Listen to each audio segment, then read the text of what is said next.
राधे राधे दोस्तों आज एक बात मैं आप लोगों से जो कर रही हूँ, मैंने कहीं देखा और महसूस किया कि एक औरत प्रेगनेंसी के आखिरी टाइम तक पूरे परिवार को बनाकर खाना खिलाती है, पूरे परिवार को संभालती है, यहाँ तक कि कपड़े भी धोती है।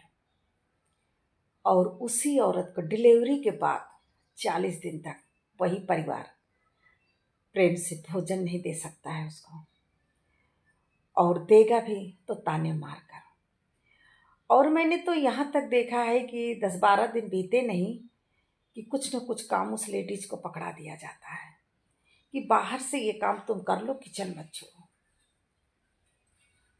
याद रखना मेरे दोस्तों, प्रेगनेंसी के टाइम किया गया व्यवहार, बहू हो या बेटी, और डिलीवरी के बाद किया गया व्यवहार, बहू हो या बेटी, जिंदगी भर नहीं भूलते हैं। और एक समय आने पर उस चीज़ को उल्हाना आपको जरूर मिलेगा। तो ऐसे समय में अपने बहू या बेटी का साथ अवश्य दें, क्योंकि बच्चे होने के बाद बहू की हो या बेटी का हो, शरीर कमज़ोर हो जाता है और उसको संभलने में थोड़ा टाइम लगता है। तो अगर आप बहू बेटी का ध्यान देते हो तो बहू का भी ध्यान दीजिए, क्योंकि वो भी आपके घर की लक्ष्मी है और आपके कुल की वंश बेल बढ़ाने वाली है। उसी से आपका कुल का नाम बढ़ेगा।